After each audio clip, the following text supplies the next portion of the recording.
কুষ্টিয়ায় ৩ মাসে খুন হয়েছে ১৭টি। হত্যা, ছিনতাই, ডাকাতি, মাদক চোরাচালানের মতো ঘটনা ঘটছে হরহামেশাই।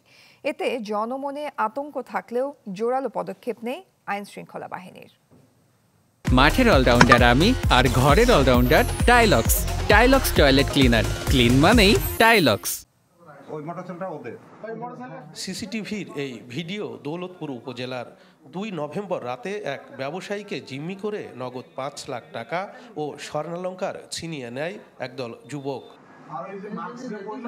এছাড়া দৌলতপুরে ইউপি চেয়ারম্যানকে নিজ কার্যালয়ে গুলি করে হত্যা, আপন ২ ভাইকে দিনে দুপুরে কুপিয়ে খুন, পদ্মা নদীতে ফেলে ২ পুলিশ কর্মকর্তাকে হত্যার ঘটনা উদ্বেগ বাড়িয়েছে জনমনে।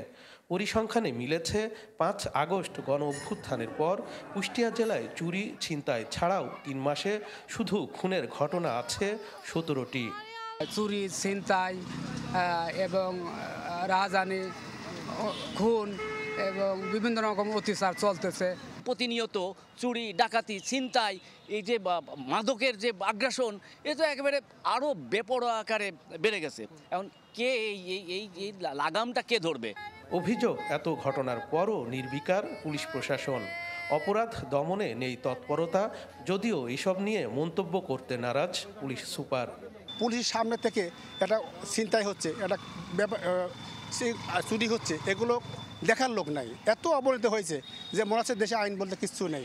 পুলিশের যে স্পিড নিয়ে কাজ করা, মোড়ে মোড়ে টহল দেওয়া, এগুলো আমরা লক্ষ্য করছি। আমাদের কুষ্টিয়া জেলার আইন শৃঙ্খলার অবনতি এতটা পর্যায়ে চলে গেছে যে এখন দিনের বেলায়ও মানুষ ঘর থেকে বের হতে অনেকে ভয় পায়। জেলা প্রশাসক বলছেন, আইন শৃঙ্খলার উন্নয়নে কাজ করছেন তারা। যে সমস্ত জায়গায় প্রবলেম আছে বা সমস্যা আছে সেগুলি আমরা যথাযথভাবে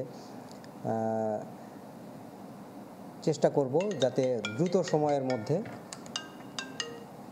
এই প্রবলেমগুলি সলভ করা যায় বা সমস্যার সমাধান করা যায়। বিভিন্ন থানায় এসব হত্যাকাণ্ডে ১৭টি মামলা হয়েছে। এখন পর্যন্ত গ্রেপ্তার হয়েছে শতাধিক। শরীফ বিশ্বাস, চ্যানেল 24, কুষ্টিয়া।